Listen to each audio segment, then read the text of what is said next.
औज़ुबिल्लाहिमिनश्शैतानिर्रजीम बिस्मिल्लाहिर्रहमानिर्रहीम। आज बात करने जा रहे हैं श्रीमान नीरज अत्री के एक व्याख्यान यानी डिस्कोर्स की, जो उन्होंने सरयू ट्रस्ट द्वारा आयोजित संगम टॉक्स में दिया। इस व्याख्यान का शीर्षक है इस्लाम का शब्द जाल। शीर्षक ही बता रहा है कि व्याख्यान का यानी डिस्कोर्स का टॉपिक क्या होगा। इस्लाम का शब्द जाल यानी कैसे इस्लाम और कुरान या फिर मुसलमान शब्दों के जाल का प्रयोग करते हैं लोगों को गुमराह करके इस्लाम को एक शांति प्रिय अमन पसंद धर्म के रूप में पेश करने के लिए।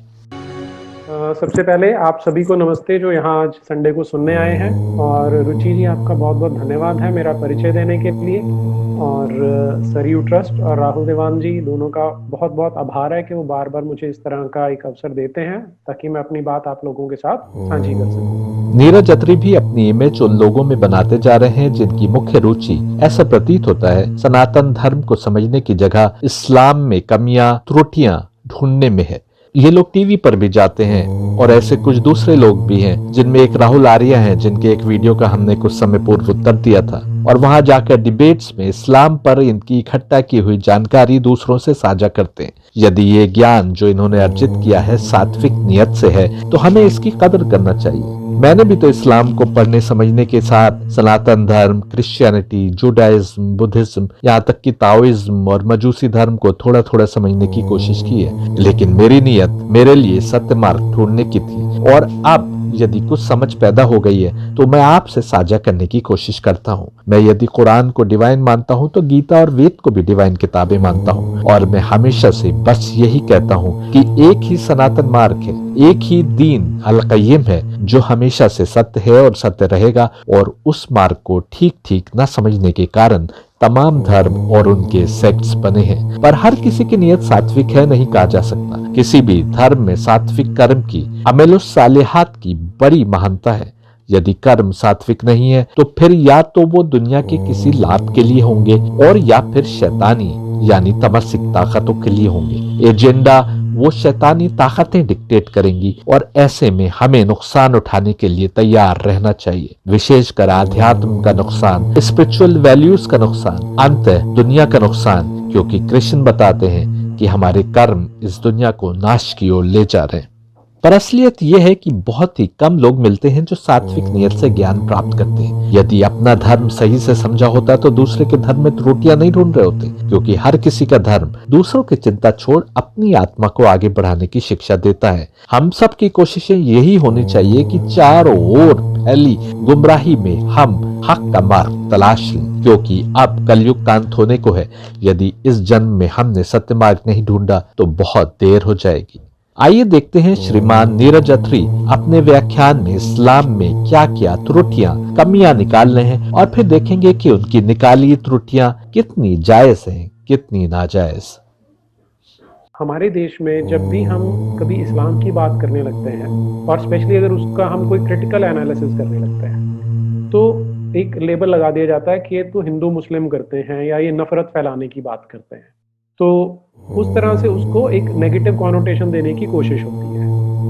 लेकिन आज पूरी जो हम डिस्कशन करेंगे, मेरा सबसे निवेदन ये है कि इसमें इस्लाम को और मुसलमानों को हम अलग अलग समझ के करेंगे तो ज्यादा अच्छा रहेगा। मेरा कहना यह है कि जब किसी बस्ती में आग लगी हो और आप हाथ में आग ही लिए नजर आए तो कोई आपके बारे में क्या राय बनाए। ऐसे समय में जब भारत में रह रहे हिंदुओं और मुसलमानों में दीवार खिंच गई हो और दूरियां बढ़ती जा रही हों, उस समय आप हिंदू या मुस्लिम स्क्रिप्चर्स से इंसानियत की टीचिंग्स, भाईचारे की टीचिंग्स, मिलजुल कर रहने की टीचिंग्स, अमन और शांति की टीचिंग्स पेश करने के स्थान पर यह दिखाएं कि दूसरा धर्म जीने लायक ही नहीं है, तो फिर कोई आपके बारे में क्या राय बनाएगा। विशेषकर तब जब कुछ ताकतें इस दूरी को बढ़ावा देने के लिए खूब पैसा भी खर्च कर रही हैं और प्रोपेगेंडा भी कर रही हैं। आज तो सबको पता है कि अनेक लोग इस्लाम को बुरा भला कहने पर कहीं पॉइंट स्कोर कर रहे हैं। ऐसे में यदि आप भी ऐसा ही करते नजर आए तो कैसे आपकी नीयत सात्विक समझी जा सकती है।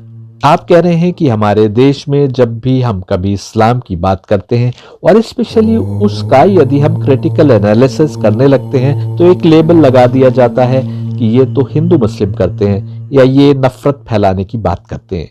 मुझको जरा बताइए, भारत में आप जैसे कितने दूसरे लोग हैं जो क्रिश्चियनिटी या जूडिज्म या ताओइज्म या बुद्धिज्म या किसी भी दूसरे धर्म का क्रिटिकल एनालिसिस कर रहे हैं। जो भी क्रिटिकल एनालिसिस कर रहा है वो सिर्फ इस्लाम का। क्यों? क्या दूसरे धर्म नहीं है?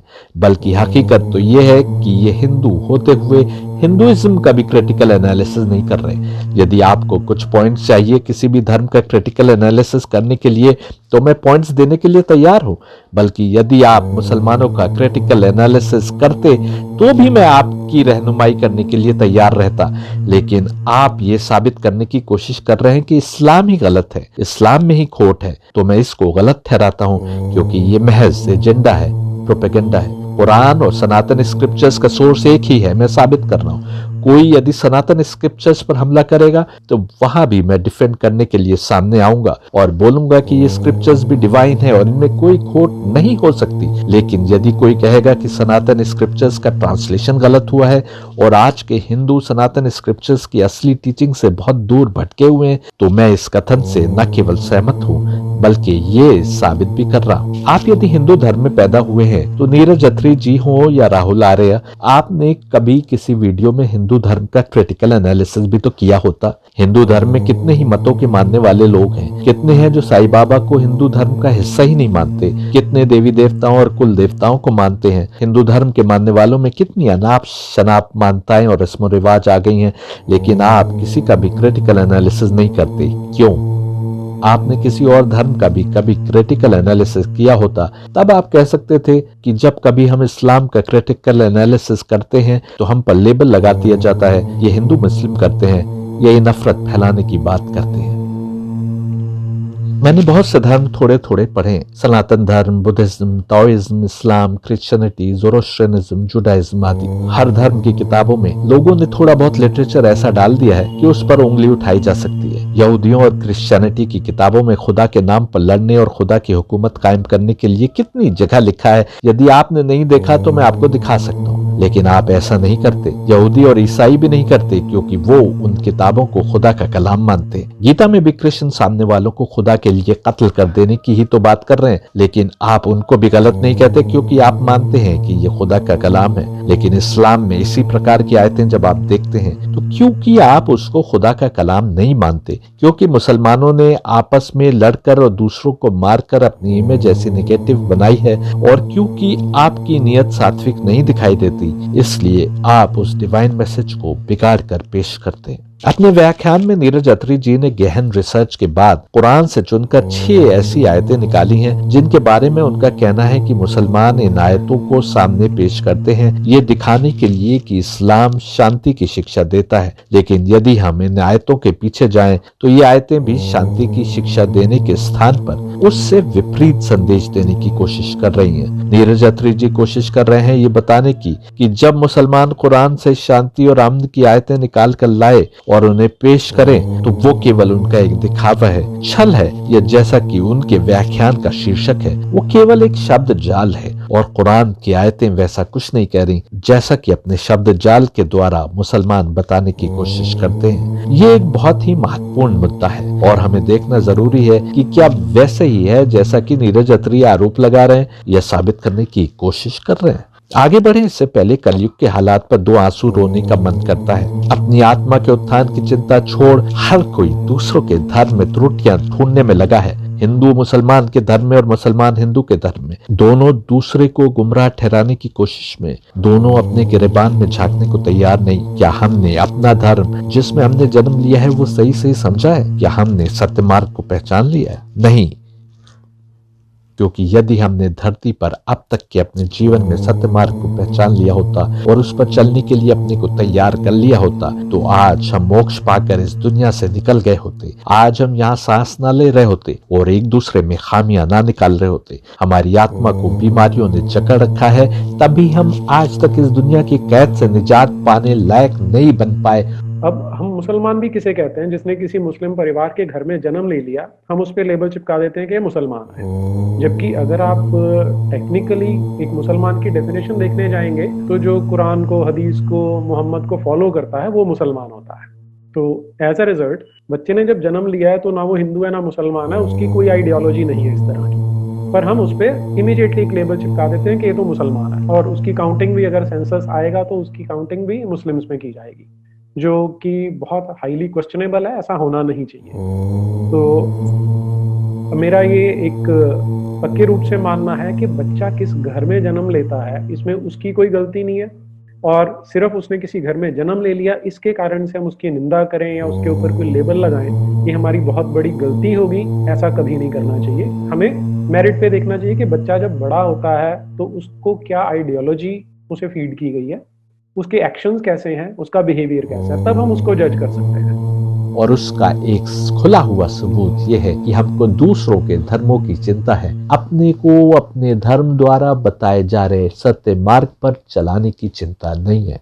ये आप जो कुछ कह रहे हैं उससे मैं पूरी तरह सहमत हूँ। यहाँ पर तो आप किसी दार्शनिक से कम नहीं लग रहे हैं। यदि कोई बच्चा किसी मुसलमान के घर में पैदा हो जाता है तो हम उसको मुसलमान कहने लगते हैं, जबकि हकीकत में ऐसा नहीं होना चाहिए। ये तो वैसे ही रस्म का मुसलमान हो गया, जैसे किसी ब्राह्मण के घर में जन्म ले लेने वाले को हम ब्राह्मण कहने लगते हैं, भले ही वो कितना ही मंदबुद्धि हो, अक्ल से पैदल ही क्यों ना हो। जबकि यदि हम सनातन धर्म की पुस्तकें खंगालें तो हम पाएंगे कि ब्राह्मण की बहुत डिटेल में पहचान बताई जा रही है। इसी प्रकार भले ही हम सिंबॉलिक तौर पर हर बच्चे को जो किसी मुसलमान के घर में पैदा होता है मुसलमान कह लें, पर हमें पता होना चाहिए कि ना तो ब्राह्मण शब्द और ना ही मुसलमान शब्द संज्ञा यानी नाउन है। दोनों ही शब्द विशेषण है, एडजेक्टिव है।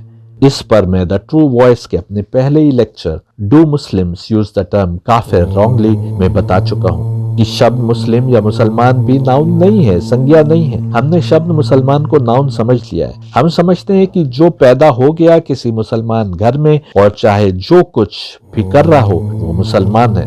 मुसलमान मतलब कंप्लीट आत्मसमर्पण, जिसने अपने को कंप्लीट अल्लाह के हवाले कर दिया और उसके आगे सब्जुकेट हो गया। Complete surrender to the will of God या मुसल्लम ईमान, वो मुसलमान है। जिसने अपने को कंप्लीट सरेंडर कर दिया वो मुसलमान है। कंप्लीट सरेंडर की डेफिनेशन गीता भी दे रही है, बस यही डेफिनेशन है मुसलमान की। हालांकि मैं कुरान और दूसरे सोर्सेस से भी ऐसी ही डेफिनेशन दे सकता हूँ। गीता के 13वें चैप्टर के 7वें वर्ष से आगे पढ़ता हूँ। Freedom from conventional pride, unpretentiousness, non-hurting, non-retaliating, forbearance, straightforwardness, loyal support of the teacher, purity, steadfastness, and state of self-withdrawal. ये सारी चीजें वो है जो करना है अल्लाह के आगे सुपुर्दगी में। हर सत्य मार्ग पर चलने वाला मुसाफिर ऐसा ही करेगा। अपने घमंड को खत्म कर दो, दिखावा नहीं करो, अहिंसा यानी किसी को हार्ट नहीं करो, किसी को हानि नहीं पहुंचाओ, नॉन रिटेलिएटिंग बदला नहीं लो, फोरबियरेंस माफ करने वाले बनो, स्टेट फॉरवर्डनेस बिल्कुल सीधा, दोगलापन नहीं होना चाहिए, loyal support to the teacher, purity यानी पाकिज़गी, स्टेडफास्टनेस अपने मिशन पर अडिग। आगे कह रहे हैं detachment in respect of sense interest, अपनी सेंसेस को दुनिया से अलग कर लो, एब्सेंस ऑफ ईगोइज्म, ईगो को खत्म कर लो, insight regarding the pain and evil of birth, death, old age and disease. इन सब चीजों जैसे पैदा होना, मरना, बुढ़ापा और बीमारी, इन सब के बारे में सही समझ होनी चाहिए। अगला वर्स देखते हैं Gita 13:9। Without clinging to and without intensely involved attachment to relations such as sons, wives and property such as houses। यानी अपनी बीवी, बच्चों, प्रॉपर्टी आदि से भी एक लेवल के आगे अटैचमेंट नहीं होना चाहिए। यदि उससे आगे अटैचमेंट है तो वो मादी या मेटेरियलिस्टिक अटैचमेंट है। जो रिश्ता है वो खुदा के लिए होना चाहिए। इन वर्सेस पर मैं बड़ी डिटेल में बात कर सकता हूँ, लेकिन अभी बातचीत का टॉपिक कुछ और है। And having a constant neutral mental attitude in respect of desirable and undesirable happenings. अपनी जिंदगी में जो डिजायरेबल चीजें हो रही हैं, यानी तुम समझ रहे हो तुम्हें ख्वाहिश है जिन चीजों की, और वो जो तुम नहीं चाहते वो भी हो जाता है, इन सब के लिए एक न्यूट्रल एटीट्यूड रखना आवश्यक है। Gita 13:10 devotion to me to the exclusion of everything extraneous. हर चीज जो मेरे सिवा है उसको त्याग कर बस मेरे लिए मुकम्मल सुपुर्दगी। आपने देखा यही डेफिनेशन मुसलमान की थी कि सब कुछ छोड़कर सिर्फ और सिर्फ अल्लाह के आगे सुपुर्दगी। और अगर डिवोशन अल्लाह के अलावा किसी और में है तो वही तो शिर्क है। यहाँ के ऊपर ये कहा जा रहा है कि किसी में भी डिवोशन नहीं, सब कुछ छोड़कर केवल मेरे लिए डिवोशन। अगर मुसलमान का मतलब कंप्लीट सुपुर्दगी है तो कंप्लीट सुपुर्दगी यहाँ भी डिजायरेबल है गीता में। जिस प्रकार भले ही कोई अपने को हिंदू कहे, लेकिन यदि वो अपने को सनातन धर्मी बता रहा है तो उसको इस शिक्षा पर चलना होगा। यदि वो खुदा के लिए डिवोटेड नहीं है, हिंसा कर रहा है, बीवी बच्चों में डूबा है, जहाँ तक कि दूसरों का हक छीन कर उनके लिए दौलत इकट्ठा कर रहा है, तो आप ये नहीं कह सकते कि सनातन धर्मी गलत होते हैं, बल्कि आप ये कहेंगे कि ये सनातन धर्म की शिक्षा पर नहीं चल रहा। उसी प्रकार आप ये तो कह सकते हैं कि मुसलमान कुरान या इस्लाम की शिक्षा पर नहीं चल रहा। लेकिन यदि आप कहें कि कुरान गलत है या इस्लाम गलत धर्म है, तो मुझे प्रश्न पूछने का हक है और सफाई देने का भी हक है कि आप कहां पर गलती कर रहे हैं। ये हकीकत है कि अल्लाह ने जो पैरामीटर्स बनाए हैं, उन पैरामीटर्स पर मुसलमान बहुत कम मिलेंगे, और असल में मुस्लिम वही है जो अपने को अल्लाह के आगे मुकम्मल तौर पर सुपुर्द किए हुए है और उसके द्वारा बनाए पैरामीटर्स पर चल रहा है। और देखिए सनातन धर्म कैसा होना चाहिए, and never straying from the direct path, उस सिरात उस सीधे रास्ते से कभी भटके नहीं, गुमराह ना हो, कभी भी इधर उधर विचलित ना हो, ये उसकी खासियत है। Preference to dwell in a place apart, distaste for crowded living, भीड़ भाड़ से दूर रहना चाहता हो। और 11वां वर्ष कहता है everlasting affiliation to the wisdom pertaining to the self, insight into the content of philosophical wisdom, this is declared to be wisdom, whatever is other than this is ignorance. यानी अगर ये रास्ते के ऊपर तुमने ज्ञान अर्जित नहीं किया और नहीं बढ़े, तो फिर ये ना कहना कि तुम वाइज हो, तुम में विजडम आ गई है। केवल ये रास्ते को पहचानना ही विजडम कहलाता है। इस समर्पण की नॉलेज यही विजडम है। इसी प्रकार कुरान भी कह रहा है कि पूरी तरह आत्मसमर्पण करना आवश्यक है। कुरान 2:112 देखिए, no rather whoever submits his whole being to God and does so as one devoted to doing good, aware that God is seeing him, his reward is with his Lord, and all such will have no fear, for they will always find my support and help with them, nor will they grieve। पूरी तरह समर्पण की बात हो रही है और अच्छे कर्म के लिए भी अपने को समर्पित करने की बात हो रही है। अपनी इंद्रियों को, शरीर को, सोच को, सबमिट्स हिज होल बीइंग, पूरी तरीके से सुपुर्द की। अब आप देखिए क्या अंतर है गीता और कुरान में। गीता पढ़कर भी आप उसके आगे पूरी तरह समर्पण करेंगे, कुरान पढ़कर भी। गीता भी सात्विक कर्म की बात कर रही है, कुरान भी जगह जगह अमेलुस सालिहात, अच्छे कर्मों की बात कर रहा है। जब पूरी तरह अपने को अल्लाह के आगे समर्पित कर दिया तो कोई गलत कर्म करेगा ही कैसे। लेकिन आगे आप देखिएगा नीरज अत्री जी कुरान की अच्छे कर्म करने के बारे में आई तमाम आयतों को नजरअंदाज करके ऐसा दिखाने की कोशिश करेंगे कि मुसलमान केवल 6 आयतें जो दिखाते हैं इस्लाम को शांतिप्रिय धर्म के रूप में पेश करने के लिए, उनमें भी खोट है। हकीकत यह है कि गीता द्वारा बताया गया ज्ञान सही सही समझकर यदि आपने अपने को पूरी तरह समर्पित कर दिया तो आप मुसलमान हो गए। और कुरान कुछ भी नहीं कह रहा जो गीता नहीं कह रही, क्योंकि सत्य मार्ग सनातन है, सीधा है, हमेशा से एक है। कुरान को सही सही समझकर उस पर यदि आप चल रहे हैं तो आप सनातन धर्मी भी हो जाते हैं, क्योंकि एक ही मार्ग है जो दिखाया जा रहा है। मुसलमान कोई एक मोनोलिथिक स्ट्रक्चर नहीं कि सारे एक जैसे होंगे, इसमें बहुत वैरायटी है। एक्सट्रीम रेडिकल से लेके एक्सट्रीम जेंटल, हर तरह के मुस्लिम हमें मिलते हैं।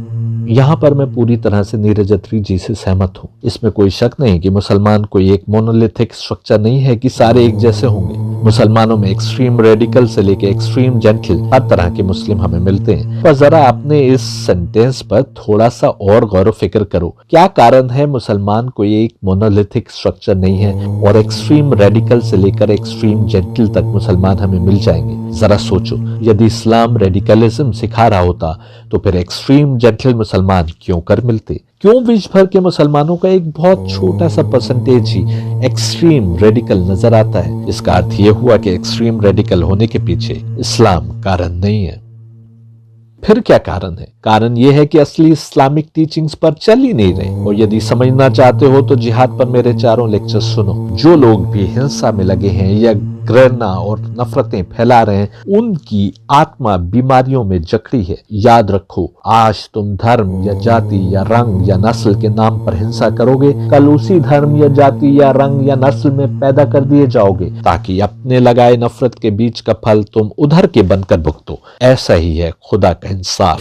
जो आज मुसलमान है और हिंसा फैला रहे हैं, हो सकता है वो पिछले जन्म में एक धर्म में रहते हुए दूसरे धर्म वालों के खिलाफ आग उगलने में और दूरियां बढ़ाने में लगे हों। बीमारियों में आत्मा के जकड़े होने के कारण निकल नहीं पाए और अब मुसलमान घरों में आत्मा ने जन्म लिया है। वही आत्मिक बीमारियों में ग्रसित तुम मुसलमान घर में पैदा हो गए तो अपने को मुसलमान कह रहे हो। कुछ रस्मों की पाबंदी को इस्लाम समझ रहे हो क्योंकि तुम्हारी आत्मा में मारधाड़ हिंसा करने की प्रवृत्ति है तो तुम मारधाड़ कर रहे हो, हिंसा कर रहे हो इस्लाम के नाम पर। और इस्लाम के नाम पर मौका नहीं मिले तो किसी दूसरे बहाने से लड़ रहे हो, कभी सेक्ट के नाम पर और कभी बस यूं ही अपने पड़ोसी की जमीन पर कब्जा करने के लिए। हो सके तो कलयुग पर मेरा लेक्चर देखो। तुम हिंदू हो या मुसलमान, यहूदी हो या ईसाई हो तो कलयुग के ही वासी और कलयुग में जीवन व्यतीत कर रहे हो। इसका अर्थ है कि इस मानव जीवन में अब तक मोक्ष पाने लायक नहीं बन पाए। तुम यदि सच्चे दिल से गौर करोगे तो पाओगे कि कलयुग हर धर्म के मानने वालों में एक समान पैर पसार चुका है। मुसलमानों में तुमको हिंसा आदि अधिक दिखती है इसलिए क्योंकि तुमको ऐसा दिखाया जाता है, वरना जितने रेप रोज यूनाइटेड स्टेट्स में होते हैं समूची मुस्लिम दुनिया में नहीं होते।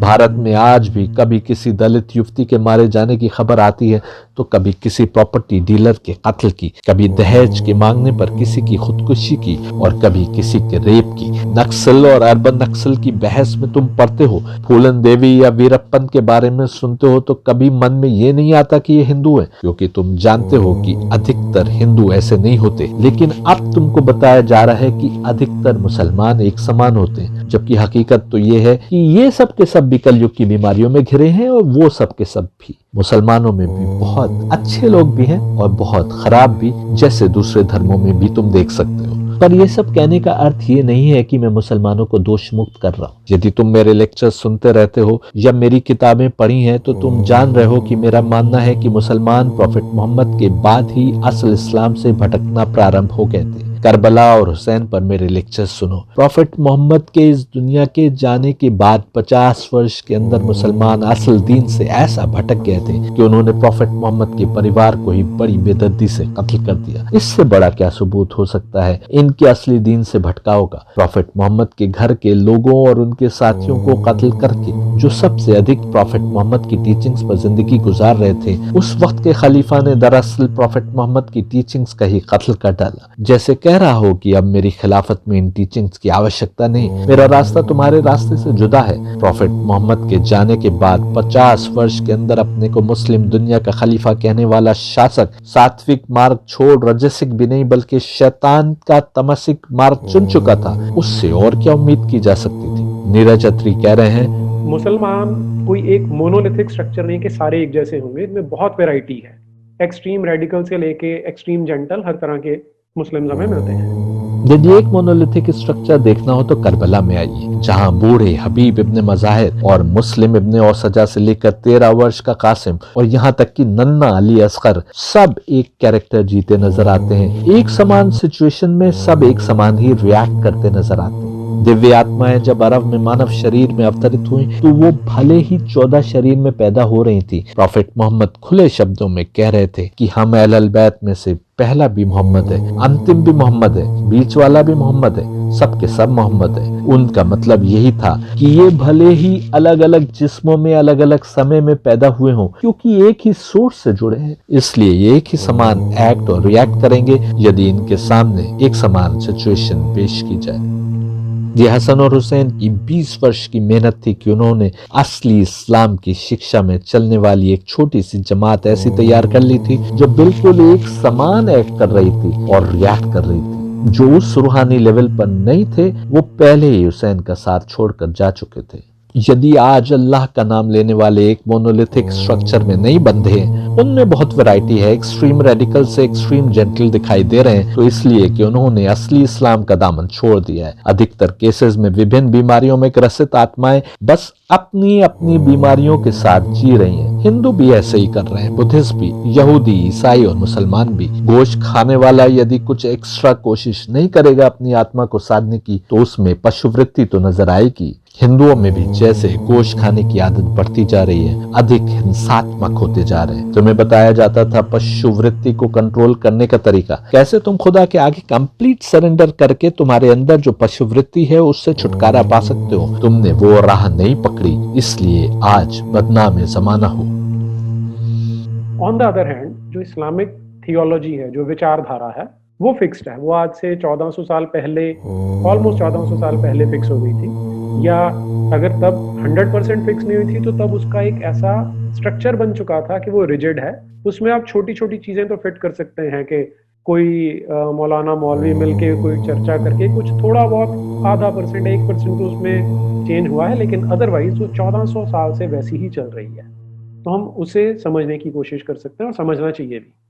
कृष्ण ने यदि गीता में बताया है कि सत्य मार्ग के पथ प्रदर्शकों को पहचानते हुए सात्विक नियत से कर्म करने पर तुमको मोक्ष प्राप्ति हो सकती है, तो क्या कृष्ण की बताई ये राह कभी बदल सकती है? क्या कभी ऐसा भी हो सकता है कि ऐसा जमाना आ जाए जिसमें तमसिक राह अपनाने वालों को मोक्ष मिल जाए? ऐसा नहीं हो सकता, क्योंकि सत्य मार्ग प्रदर्शित करने आए अवतार द्वारा बताया गया मार्ग हर जमाने के लिए। जो लोग इस्लाम पर आरोप लगाते हैं कि यहाँ विचारधारा फिक्स्ड है और वो आज से 1400 साल पहले फिक्स हो गई थी, वो स्वयं इस हकीकत को नहीं समझे। इस्लाम की शिक्षा यह है कि अपनी तमाम अक्ल लगाओ सत्य मार्ग को पहचानने में। सत्य मार्ग को तुम्हें आंख बंद करके या दूसरों के कहने से नहीं मानना है। अपनी अक्ल लगाकर यदि तुम इस निष्कर्ष पर पहुंचे कि तमाम सृष्टि को चलाने वाला क्रिएटर अपने अवतारों के द्वारा तुम्हारा मार्गदर्शन कर रहा है और तुमने जान लिया कि मोहम्मद उसकी ओर के अंतिम अवतार हैं अक्ल से, जो वही बताएंगे जो उन्हें उधर से बताया जा रहा है, तो फिर यदि तुम उस असीम ताकत रखने वाले क्रिएटर के क्रिएशन से निकल सकते हो तो उसकी अवहेलना करो, उसको ना मानो। यानी उसकी बनाई सृष्टि से और उसकी कुदरत से निकलना तुम्हारे लिए संभव नहीं, तो फिर उसकी किताब जो कह रही है मानो।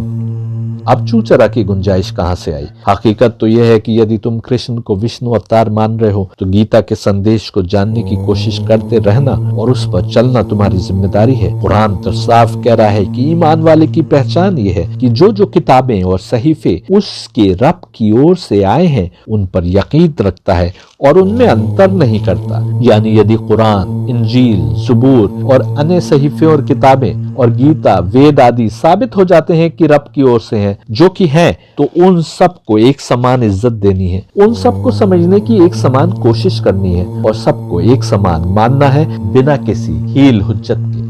आप क्या चाहते हैं कि मुसलमान ये मानते हुए कि कुरान उसके रब की ओर से है, उसमें जो कुछ लिखा है उसे मानना छोड़ दें? आप यदि नहीं मानते कि कुरान उस क्रिएटर की ओर से है तो आपको उसमें बताई राह पर चलने की आवश्यकता नहीं है, पर फिर भी सत्य मार्ग को निरंतर खोजते रहना तो आपकी जिम्मेदारी बनी रहेगी ना। मुसलमान यदि कुरान को उसके रब की ओर से किताब समझते हुए ये कहता है कि अल्लाह के कानून में रद्दो बदल नहीं हो सकता, तो क्या गलत कहता है? क्योंकि कुरान यदि हकीकी रब की ओर से है तो हमेशा हमारी भलाई का मार्ग सत्य मार्ग ही बताएगा, क्योंकि ये उसकी ओर से है जो मनुष्य को पैदा करने वाला है और इस कारण उसकी मनोवृत्ति से लेकर शारीरिक जरूरतों तक को उससे अधिक कौन जान सकता है। यही कारण है कि सिफ़ीन के युद्ध में माविया की फौज ने पानी के सोर्स पर कब्जा कर लिया और अली के साथियों पर पानी बंद कर दिया। इस हद तक की प्यास से मरने की नौबत आ गई और फिर उसके बाद जब अली के साथियों ने पानी के सोर्स पर कब्जा कर लिया तो पानी पर से ये कहते हुए अपना कब्जा हटा लिया कि पानी तो अल्लाह की तमाम मखलूक के लिए नेमत बनाया गया है, उस पर कोई अपना आधिपत्य कैसे जमा सकता है? यदि ये कानून हमेशा के लिए अडिग रहे कि पानी अल्लाह ने अपनी मखलूक के भले के लिए बनाया है और हमें कोई हक नहीं कि किसी को पानी पीने से रोके,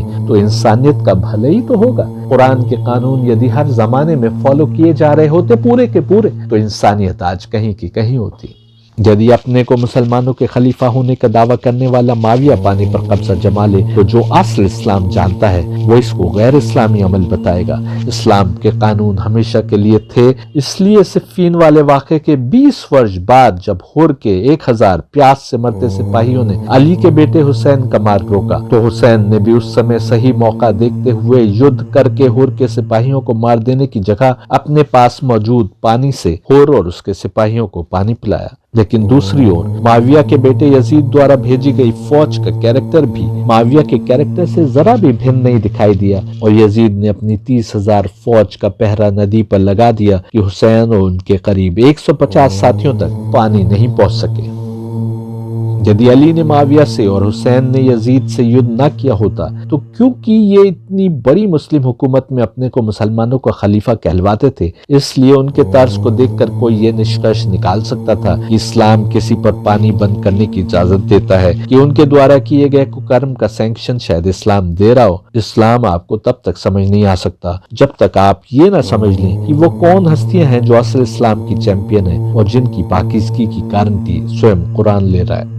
ऐसे मुस्लिम खलीफाओं ने जब अपना साम्राज्य स्थापित किया, जमीनों पर कब्जे किए, लूटमार की, निर्दोष लोगों को कत्ल किया और मंदिरों को तोड़ा या चर्च सिनेगॉग्स को क्षति पहुंचाई, तो अनेक लोग समझ बैठते हैं कि शायद प्रॉफेट मोहम्मद की भी यही शिक्षा रही होगी। जबकि 2-3 लेक्चर पहले ही मैं कुरान की आयत आपके सामने पेश कर चुका हूँ जो कह रही है कि टेम्पल हो कि चर्च, सिनेगॉग हो कि मस्जिद, सब जगह खुदा का नाम कम या ज्यादा लिया जाता है। मैं आपको दोष नहीं देता कि जब आप इन मुस्लिम खलीफाओं की हरकतें देखते हैं तो इन्हें इस्लाम या प्रॉफेट मोहम्मद से जोड़ने लगते हैं, जैसे कुरान या प्रॉफेट मोहम्मद की शिक्षा उन्हें ऐसा कुछ करने को कह रही हो। आपकी गलती यह है कि आपने भी सात्विक नियत से अध्ययन नहीं किया और ये नहीं देख पाए कि अपने को मुसलमान कहने वाले इन खलीफाओं ने प्रॉफेट मोहम्मद और अने अहलुल बैत के रास्ते से बगावत की, जैसे कृष्ण के खिलाफ भीष्म द्रोणाचार्य ने बगावत की थी। यहाँ तक कि अहलुल बैत को, जो असली इस्लामिक शिक्षा के पथ प्रदर्शक भी थे और वारिस भी, उनसे ही युद्ध किया और उन्हें शहीद किया। उदाहरण के रूप में जंगे नहरवान को पेश करता हूँ। एक जत्था था जो हर समय बस नमाजें पढ़ा करता था, कुरान की तिलावत करता था, रमजान ना हो तो भी रोजे से रहता था। लेकिन अहलुल बैत में से दूसरे अली ने न केवल उनसे युद्ध किया बल्कि उन्हें कत्ल भी किया। अली ने नहरवानियों से युद्ध करके दिखा दिया कि तुम्हारी नमाजें, रोजे, कुरान की तिलावत ये सब शैतान के लिए भी हो सकता है, ये सब तमस्सिक भी हो सकता है यदि तुम्हारी नीयत सात्विक नहीं है, तुम्हारे कर्म केवल और केवल खुदा के लिए नहीं है, या यदि तुम उस समय के अवतार या उसके हकीकी नुमाइंदे के खिलाफ युद्ध पर उतर आए हो। जिस प्रकार अली ने अपने को सबसे अधिक धार्मिक दिखाने वालों से युद्ध किया, उसी प्रकार कृष्ण ने उनसे युद्ध किया जो अपने को सबसे अधिक धर्म पर चलने वाला समझते थे और जो धर्म की समझ बना रखी थी उस पर चलते थे, इस हद तक कि तीरों की शैया पर लेटे रहे कि एक 6 माही गुजर जाए तब मौत आए, क्योंकि ये धारणा बना रखी थी कि उस 6 माही में मरने वाले को स्वर्ग में ले जाया जाता है और दूसरी 6 माही में मरने वाला नर्क में जाता है। यानी कर्म के ऊपर नर्क और स्वर्ग छोड़ किस समय में रहे हैं उसके ऊपर नर्क और स्वर्ग की समझ बना रखी थी। ये बहकी हुई सोच थी जो वेद की असल शिक्षा से कोसों परे थी। और यही कारण है कि कृष्ण भी कह रहे हैं कि ये सामने वाले लोग तो पहले ही मरे हुए हैं, और अली भी उनसे युद्ध करके बता रहे हैं कि अपने को बहुत अधिक धार्मिक दिखाने वाला भी यदि अपनी आत्मा को खुदा की राह पर नहीं डाल पा रहा है और इसकी कोशिश नहीं कर रहा है तो वो गुमराह हो सकता है। आत्मिक उत्थान यानी रूहानी इर्तिका की राह पर चले बिना तुम्हारा धर्म अधूरा है। नीरज अत्री जी, मैनिफेस्ट सेल्फ द्वारा बताई गई हकीकतें केवल 1400 वर्ष से एक नहीं है बल्कि हर जमाने में एक रही हैं और उनमें रद्द बदल नहीं हो सकता। शरीयतें बदल सकती हैं लेकिन डिवाइन क्रिएशन प्लान जो हमारा परमात्मा से रिश्ता बताता है वो हर जमाने में एक है और एक ही रहेगा। तो ये जो मैंने अभी ये बैकग्राउंड दिया, ये मेरा सिर्फ ये क्लियर करना था कि यहाँ पर हम ना तो कहीं प्यार मोहब्बत की बात कर रहे हैं और ना ही नफरत की बात कर रहे हैं। हम सिर्फ इसको क्रिटिकल एनालिसिस या एक ऑब्जेक्टिव एनालिसिस से देखेंगे कि हमारे आसपास सराउंडिंग्स में क्या हो रहा है और वो कितना तर्कसंगत है या कितना हम उसे तर्कसंगत बनाने की कोशिश कर रहे हैं। चलिए मान लेते हैं कि आप ना तो प्यार मोहब्बत की बात कर रहे हैं अत्री जी और ना ही नफरत की बात कर रहे हैं, लेकिन आप जिसको क्रिटिकल एनालिसिस या ऑब्जेक्टिव एनालिसिस कह रहे हैं उसके बाद एक बड़ी संख्या के मन में ये बात पुख्ता होकर बैठ सकती है कि मुसलमान शब्दों के जाल से ये दिखाने की कोशिश करते हैं कि इस्लाम शांति प्रिय धर्म है और आपस में मिलजुल कर रहना सिखाता है, लेकिन असलियत में वो किसी एजेंडा में बंधे हुए लोग हैं जो दूसरे धर्मों के साथ शांति से रहने लायक नहीं है। यहाँ पर मेरी और अत्री जी की सोच में बहुत अंतर है। मानना तो मेरा भी यही है कि मुसलमानों की एक बड़ी संख्या अपनी जाहिलियत के कारण और उन मुल्लाओं द्वारा इस्लाम समझाए जाने के कारण जो स्वयं इस्लाम को समझने की अकल नहीं रखते थे, आज के दौर में शांति प्रिय नहीं है और वो इस हाल को पहुंच गई है कि वो सबके साथ मिलजुल कर नहीं रह सकती। यहाँ तक कि जहाँ केवल मुसलमान रहते हैं वहाँ भी ये नए नए फितने पाल लेते हैं। इसके बहुत से कारण हैं, लेकिन कुरान या प्रॉफेट मोहम्मद कभी भी अपने मानने वालों को ऐसा बनने का संदेश नहीं दे रहे थे, बल्कि कुरान और प्रॉफेट मोहम्मद तो मुसलमानों को ऐसी जागती हुई कौम बनाना चाहते थे जो सारी दुनिया में अमन, शांति, सलामती और भाईचारे का संदेश वाहक और टॉर्च बियरर बने। लेकिन अत्री जी कुरान में ही खोट निकाल रहे हैं और ये दिखाने की कोशिश कर रहे हैं कि कुरान ही मुसलमानों को लड़ने मारने का संदेश देता है, और जैसे कुरान का इस प्रकार का कोई एजेंडा है, और जैसे बेचारे मुसलमान घरों में पैदा होने के कारण उसको मानने के लिए एक तरह से फंस गए। लेक्चर के अंत में सवाल जवाब के सेशन में एक मुसलमान भी आकर कहता है कि वो इस्लामिक टीचिंग्स को जरा भी नहीं मानता और इस कारण उसको शादी करने में समस्या हो रही है। पर अत्री जी, आपको यदि ऐसा मुसलमान युवक देखकर खुशी हो रही है जो इस्लामिक टीचिंग्स के खिलाफ विद्रोह कर रहा है, तो आपको उस कानून का विरोध करना चाहिए जो ऐसे मुसलमान युवकों को, जिनको मुसलमान अपनी लड़कियां नहीं दे रहे हैं, यदि किसी दूसरे समाज में शादी करना चाहें तो उन्हें अनुमति देता हो। और आप ऐसा भी नहीं करेंगे, फिर सॉल्यूशन कैसे निकलेगा?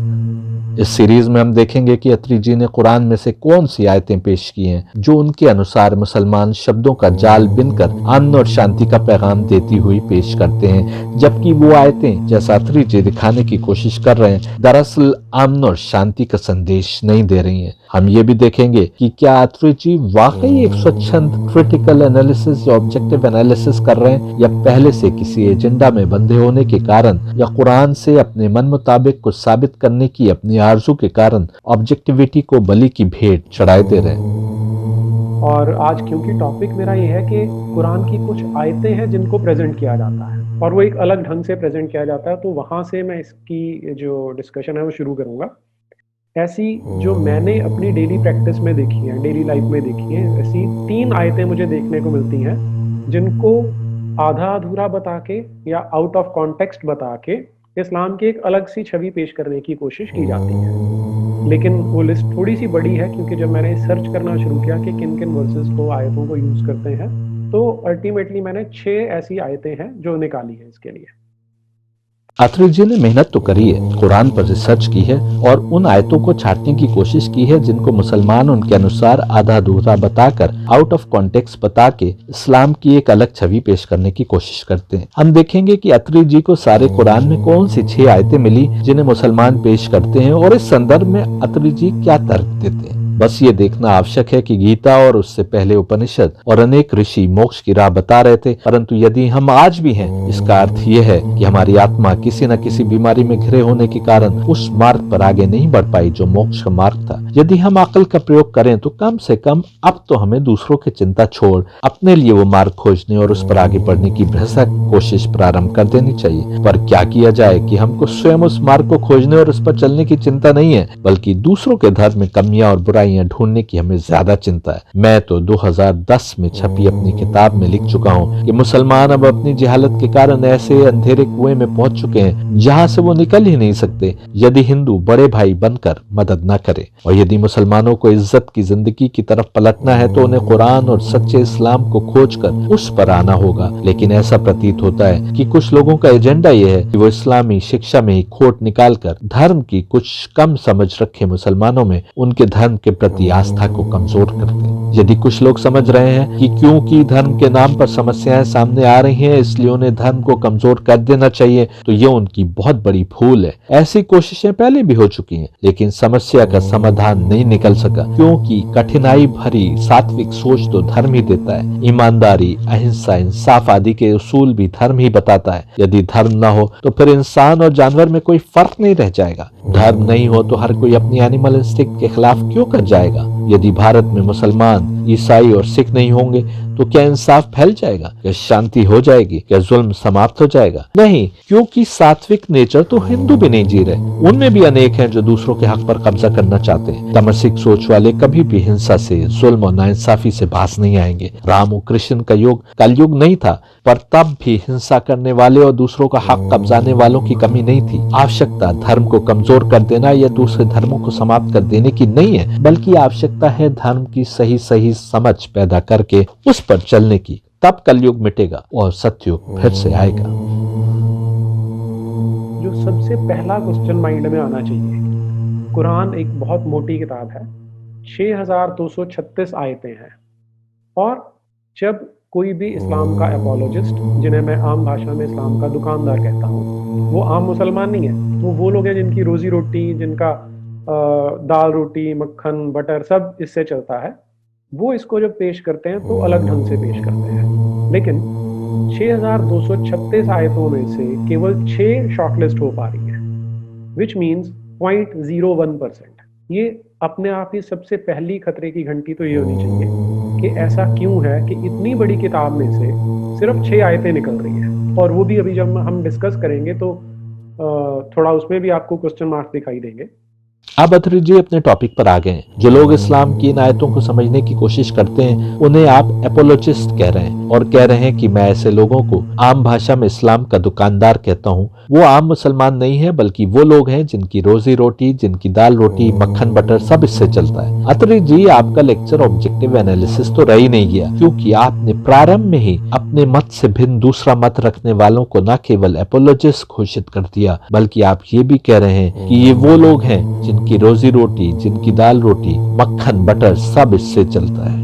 गीता के अनुसार कोई भी कर्म 3 नियतों से हो सकता है, सात्विक या केवल खुदा से करीब होने के लिए, रजसिक यानी दुनिया के लिए और तमसिक यानी शैतान के लिए या शैतानी मनोवृत्ति से। परंतु हम कोई नहीं है कि दूसरे पर लेबल लगाएं कि उसकी नीयत क्या है जब तक कि उसकी नीयत साफ साफ दिखाई ना दे रही हो। मुसलमान उलमा जो कुरान की टीचिंग्स को डिफेंड कर रहे हैं वो तीनों नियतों से कर सकते हैं, इसमें कोई शक नहीं। परंतु आप यदि उस धर्म को जिसको मानने का आप दावा करते हैं उसमें अच्छाइयां या कमियां ढूंढ कर उसके बताए मार्ग पर आगे बढ़ने की कोशिश की जगह दूसरे धर्म में त्रुटियां ढूंढ रहे हैं, कमियां ढूंढ रहे हैं, और जहां उलमा कुरान की आयतों से पेश कर रहे हैं कि ये अमन का संदेश दे रही हैं, वहीं आप उन्हीं आयतों से दूसरे मानी निकालने की कोशिश कर रहे हैं, तो हम आपकी नियत को कैसे किस कैटेगरी में डाल सकते हैं? यदि ब्राह्मण का मार्ग खोजकर अपनी आत्मा को परमात्मा के करीब करने की कोशिश नहीं है तो कर्म सात्विक नहीं है। फिर वो कर्म भी या तो रजसिक होगा जैसा आप कह रहे हैं कि दाल रोटी मक्खन बटर के कारण होगा, और या फिर सात्विक होगा यानी शैतान के लिए होगा, ऐसा गीता कह रही है। फिर अत्रि जी कह रहे हैं कि कुरान में 6236 आयतों में केवल 6 शॉर्टलिस्ट हो पाती हैं, विच मीन्स 0.01%, और कह रहे हैं कि ये अपने आप में सबसे पहली खतरे की घंटी होनी चाहिए कि ऐसा क्यों है कि इतनी बड़ी किताब में से केवल 6 आयतें निकल रही हैं, और उनमें भी अत्रि जी को क्वेश्चन मार्क दिखाई दे रहा है। जिन लोगों ने कुरान नहीं पढ़ा है और केवल आपके व्याख्यान को सुनकर ही वो कुरान के कंटेंट के बारे में कोई धारणा बनाएंगे, अपने डिस्कोर्स द्वारा आप उन्हें कुरान के और उसके मानने वालों के विपरीत तैयार कर रहे हैं। इसे मैं वेस्टेड इंटरेस्ट या पहले से तैयार कोई एजेंडे के रूप में ना देखूं तो और कैसे देखूं? आपको केवल 6 आयतें दिखाई दी हैं, जबकि मैं दिखाता आ रहा हूं कि कैसे कुरान भी गीता के समान केवल आत्मा को बेहतर लेवल तक ले जाने की बात कर रहा है। इस सृष्टि के क्रिएटर के आगे अपने को सुपुर्द करने की बात कर रहा है कि जो ईमान वाले हैं वो कुरान में और पहले आई यानी डिवाइन किताबों में अंतर नहीं करते। यहाँ तक कह रहा है कि गिरजा हो या टेम्पल, सिनेगॉग हो या मस्जिद, सब जगहों से एक अल्लाह का ही नाम कम या ज्यादा मात्रा में लिया जाता है। और मैं दिखा चुका हूँ कि जो अल्लाह है वही ब्राह्मण है, वही यहूदियों या ईसाइयों का गॉड है। कुरान गीता की तरह नहीं है कि एक ही समय में एक ही डिस्कशन में 700 वर्ष पूरे हो गए हो। जिस प्रकार कुरान एक साथ नहीं उतरा हो, उसी प्रकार वेद भी एक साथ एक किताब की शक्ल में नहीं आए, बल्कि वेद अलग अलग हिम्स थे जिन्हें एक साथ रख दिया गया जो एक ग्रंथ बन गया। वेद के एक हिम का दूसरे से कोई लिंक नहीं है, बल्कि यदि एक हिम अग्निदेव को समर्पित है तो दूसरा हिम इंद्रदेव को समर्पित हो सकता है, या हिरण्यगर्भ की उत्पत्ति की बात करता हुआ हो सकता है। क्या कोई अक्लमंद आदमी ऋग्वेद के एक हिम के कंटेंट को दूसरे के साथ रख कर पेश करेगा और कुछ मानी पहनाने की कोशिश करेगा? कुरान ना तो गीता की शक्ल में एक समय हुआ डिस्कशन है और न वेदों की तरह हिम्स का कलेक्शन है। मुसलमानों के अनुसार कुरान की आयतें 23 वर्षों के लंबे समय में अलग अलग परिस्थितियों में उतरी। इसका अर्थ ये हुआ कि कुरान की आयतें सिचुएशनल हैं और अधिकतर किसी न किसी सिचुएशन पर आई। जो छोटे सूरे हैं वो भी सिचुएशनल है, लेकिन अधिकतर एक ही समय पर नाजिल हुए, जबकि बड़े सूरों में रखी गई आयतें अलग अलग समय में आई हैं। हो सकता है कि एक ही सूरे की एक आयत मक्का में आई हो और उसकी अगली आयत 20 वर्ष बाद किसी और परिस्थिति में मदीना में आई हो, और आगे आने वाली आयत 15 वर्ष पहले मक्का में आई हो। जो लोग कुरान को समझते हैं वो जानते हैं कि हालांकि इसमें बहुत से पहले जमाने के किस्से बताए जा रहे हैं, लेकिन ये कहानी की किताब नहीं है बल्कि हिदायत और मॉरल्स की किताब है। और ये किताब है कलयुग के उन इंसानों के लिए जो बार बार राह दिखाने के बाद भी विभिन्न बीमारियों में गिरफ्तार होने के कारण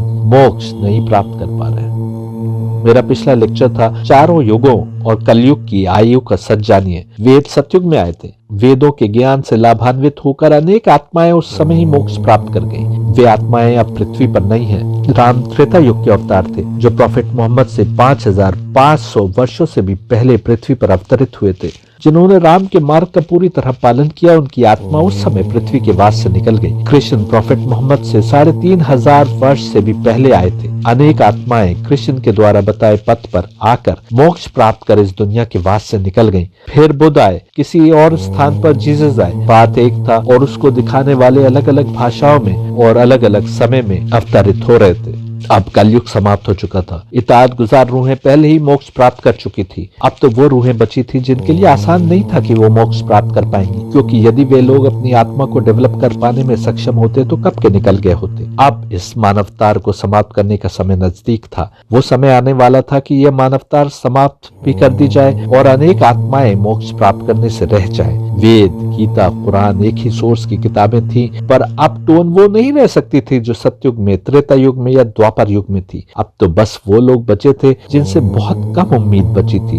अब ये सब विभिन्न मतों और धर्मों में बटे थे और कुरान की आयतें आई कि तो किसके लिए? कलयुग के उन लोगों के लिए जो तकवे वाले हैं, यानी जो अभी भी अच्छे कर्म कर रहे हैं और खुदा के लिए कर रहे हैं। उनके लिए उन्हें पहले की गुजरी हुई कौमों का हाल बताया गया।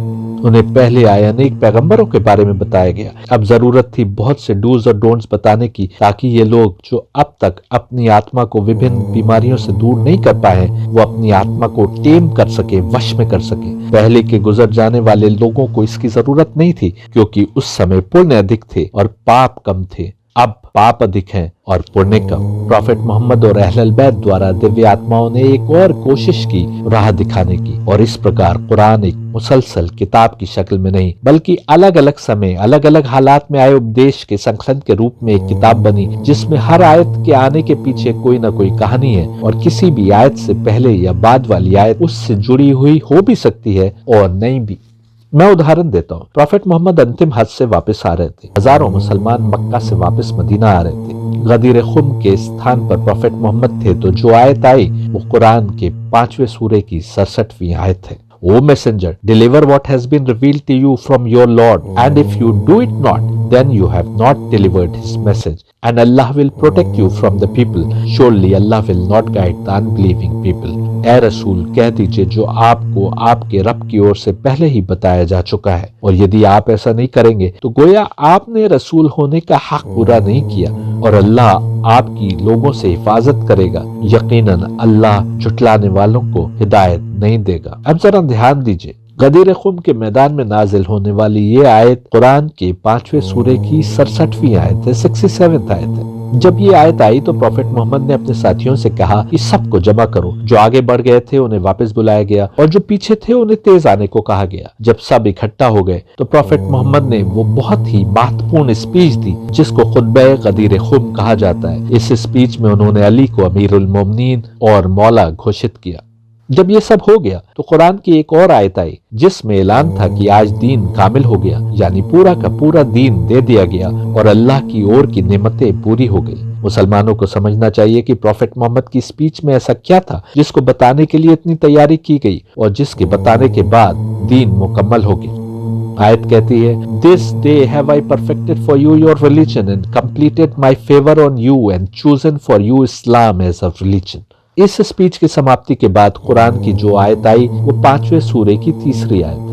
अब समझिए, एक ही दिन 2 आयतें आई, और वो भी कुरान में एक साथ नहीं है। दोनों आयतें एक ही दिन आई, लेकिन सूरह मायदा में इन दोनों आयतों के बीच में 63 दूसरी आयतें हैं जो उस दिन आई भी नहीं। एक ही दिन में 2 आयतें आई, जिनमें पहले आने वाली आयत 567 है और कुछ घंटों बाद आने वाली आयत 53 है। यानी पहले आने वाली आयत बाद में है और बाद में आने वाली आयत पहले, और बीच की 63 आयतों का उस दिन से कोई संबंध नहीं, बल्कि आयत 5:2 और 5:4 का 5:3 से कोई संबंध नहीं है, और 5:67 का 5:66 और 5:68 से कोई संबंध नहीं है। जिस दिन गदीर खुम में ये 2 आयतें आई, उस दिन एक और आयत भी आई, लेकिन ये आयत तो इस सूरह मायदा में भी नहीं है, बल्कि ये आयत सूरह अल मारिज की पहली आयत है, जो कि 70वां सूरा है। हुआ ये कि जब प्रॉफेट मोहम्मद अपनी स्पीच दे चुके तो एक व्यक्ति प्रॉफेट मोहम्मद के सामने आया और कहा कि ए मोहम्मद, आपने कहा कि एक अल्लाह है, हमने माना। आपने कहा आप अल्लाह के रसूल है, हमने माना। आपने नमाज, हज, ज़कात आदि की जो कुछ शिक्षा दी वो हमने मानी। आज आप कह रहे हैं कि जिसका मैं मौला हूँ उसका अली मौला है। ये आप अपनी ओर से कह रहे हैं या ये भी अल्लाह की ओर से? प्रॉफेट मोहम्मद ने कहा कि अल्लाह की कसम, कोई खुदा नहीं है सिवाय उसके जिसकी मैंने कसम खाई। ये कहने की अल्लाह की ओर से मुझे हिदायत थी। ये सुनने पर वो व्यक्ति ये कहते हुए अपने ऊंट की ओर मोड़ा कि या अल्लाह, यदि जो मोहम्मद कह रहे हैं वो सच है तो आसमान से एक पत्थर मेरी ओर भेज या मुझ पर अपना सख्त अजाब नाजिल कर। नरेशंस कहते हैं कि उसी समय आसमान से एक पत्थर आया जो उसके सिर पर पड़ा और उसे चीरता हुआ चला गया। उस समय कुरान की आयत नाजिल हुई, one demanded the chastisement which must befall. उसी दिन नाजिल होने वाली तीसरी आयत सूरह अल मायदा में नहीं, जहां दोनों आयतें हैं, बल्कि कुरान के 70वें सूरे की पहली आयत है।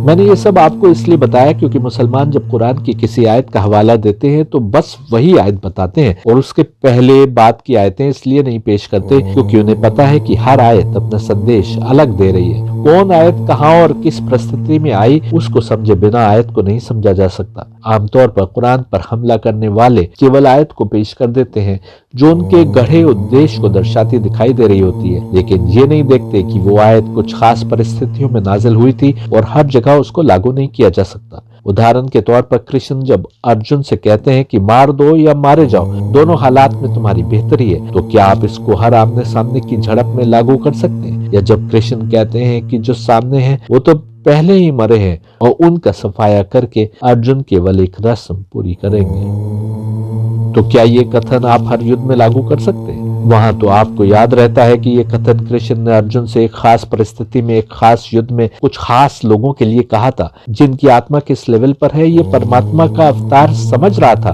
लेकिन कुरान की आयत कोट करते समय आप भूल जाते हैं कि देखें कि वो किस परिस्थिति में आई, किस अवसर पर आई। और यदि प्रॉफेट मोहम्मद ने, जिनको मुसलमान उसी परमात्मा का अवतार मानते हैं जिनके अवतार कृष्ण थे, उन्होंने मानने का हुक्म दिया तो उस समय उसके अलावा कोई चारा नहीं रह गया होगा और अमन की तमाम कोशिशें फेल हो चुकी होंगी। मुसलमान लाख कहते रहे कि ये आयत उस खास सिचुएशन के लिए थी, हर जमाने के लिए नहीं, लेकिन कुरान पर हमला करने वाले उनको एपोलॉजिस्ट बताकर मुसलमान जो कुछ कह रहे हैं उसकी अनदेखी करते हुए अपनी बात जोर शोर से कहते रहते हैं। जैसा मैंने कहा कि मुसलमान कोट की जा रही आयत के पहले वाली या बाद वाली भी आयत कोट नहीं करते क्योंकि वो जानते हैं कि कुरान विभिन्न स्थानों और समय पर आई आयतों का संकलन है जो प्रॉफेट मोहम्मद के इस दुनिया से चले जाने के बाद किया गया। लेकिन आप देखेंगे कि श्रीमान नीरज अत्री कोट की जा रही आयत के पहले आई आयतों को पेश करके समझ रहे हैं कि बड़ा स्कॉलरली काम कर दिया। अफसोस की बात यह नहीं है कि ऐसा कर रहे हैं, अफसोस की बात यह है कि अनेक सीधे साधे लोगों को समझाने की कोशिश कर रहे हैं कि कुरान ये सब कह रहा है जबकि ये हकीकत से परे बात कर रहे हैं। ऑन द अदर हैंड, अगर जो हम अपने देश की बात करें, आप किसी भी मंदिर के बाहर शाम को खड़े हो जाइए जब आरती हो रही होती है तो वहाँ वो क्या बोलते हैं, विश्व का कल्याण हो, प्राणियों में सद्भावना हो। प्राणियों में वो सिर्फ हिंदुओं की बात भी नहीं कर रहे, वो सिर्फ ह्यूमंस की बात भी नहीं कर रहे, प्राणियों की बात कर रहे हैं। तो विच मीन्स के वो ऑल इंक्लूसिव है, वहां पर कोई विचारधारा के नाम पे भेदभाव नहीं है। लेकिन अगर आप एक मस्जिद के बाहर जाके खड़े होंगे तो 5 बार आपको दिन में अजान सुनने को मिलती है जिसमें वो क्या कह रहे हैं, ला इलाहा इल्लल्लाह मुहम्मद रसूलुल्लाह, के सिर्फ अल्लाह की वर्शिप होनी चाहिए और किसी की नहीं हो सकती। तो ये अपने आप में ही एक नेगेटिव से शुरू होता है और ये जो निगेट करने वाली जो थॉट है वो पूरी की पूरी इस्लाम में परकोलेट हो जाती है आगे। यहाँ पर नीरज अत्री जी दो मुख्य बातें कह रहे हैं। एक ये कि हिंदुओं में विश्व का कल्याण हो, प्राणियों में सद्भावना हो आदि दुआ मांगी जाती है, जिसमें केवल हिंदुओं की बात नहीं होती बल्कि समूची मानव जाति की बात होती है, सब प्राणियों की बात होती है। नीरज जी ने कुरान यदि खुले दिमाग से पढ़ा होता तो वो देखते कि इसमें भी जगह जगह समूची इंसानियत के कल्याण की बात हो रही है और हिंदू मुस्लिम की बात नहीं हो रही। प्रॉफेट मोहम्मद को कुरान रहमतुल लिल आलमीन यानी तमाम आलमों के लिए, तमाम पृथ्वियों के लिए रहमत और बेहतरी बता रहा है, ना कि तमाम मुसलमानों के लिए। अल्लाह भी रब्बुल आलमीन है यानी तमाम सृष्टि का, तमाम दुनियाओं का रब, समूचे ब्रह्मांड का क्रिएटर है। आगे हम आपको अब्दुल्ला यूसुफ अली की कुरान की इंग्लिश कमेंट्री में से दिखाएंगे कि कुरान के ट्रांसलेशन में केवल 2 शब्द स्पेंड और गुड डीड्स कहाँ आ रहे हैं और क्या वो आयतें तमाम मानवता और तमाम क्रिएशन की बात कर रही हैं कि केवल एक ग्रुप की। आप पाएंगे कि कुरान अपने मानने वालों को चैरिटी में, समाज सुधार और जन कल्याण पर